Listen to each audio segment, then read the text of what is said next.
అందరికి హరహర మహాదేవ్. కేదార్నాథ్ బద్రీనాథ్ వచ్చేటోళ్ళు చాలా జాగ్రత్త రండి మామ. ఎందుకంటే ఇక్కడ వానలు అంటే వానలు పడుతున్నాయి. ఎప్పుడు ఏ కొండలు కింద పడేది తెలుస్తలేదు, ఎప్పుడు ఏ రోడ్లు గులిపోయేది తెలుస్తలేదు. అంతగానం డేంజర్ ఉన్నది ఇక్కడ. మీ అందరు రోడ్ చూపిస్తా చూడండి, కనిపిస్తుంది ఆ కార్ వస్తా చూడు.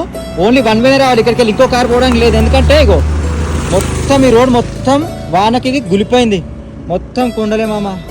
ఈ కొండలలో ఏ కొండలు దొక్కుంటావో అన్నో ఏమో. ఇగో వాటర్ ఫాల్ చూడు, ఇక్కడ వానలు గట్టి కొడుతున్నాయి. ఎడబడతా అనే వాటర్ ఫాల్ పొంగిపోతున్నాయి. కేదార్నాథ్ బద్రీనాథ్ వచ్చేటోళ్ళు చాలా జాగ్రత్త రండి. ఈ వీడియో కూడా కేదార్నాథ్ బద్రీనాథ్ వచ్చేటోళ్ళకి ఈ వీడియో ఖచ్చితంగా షేర్ చేయండి. ఎందుకంటే ఈ వీడియో ఖచ్చితంగా వాళ్ళకి ఉపయోగపడుతుంది, వాళ్ళు జాగ్రత్త కూడా వస్తారు. మనమైతే ఇప్పుడు బద్రీనాథ్ పోతున్నాం. పోవడానికి 4-5 రోజులు పడుతుంది. బద్రీనాథ్ పోగానే మీ అందరి గుడి చూపిస్తా, నాతో పాటు మీరు కూడా దర్శనం చేసుకోవచ్చు. సార్ ఉంటాను మళ్ళా.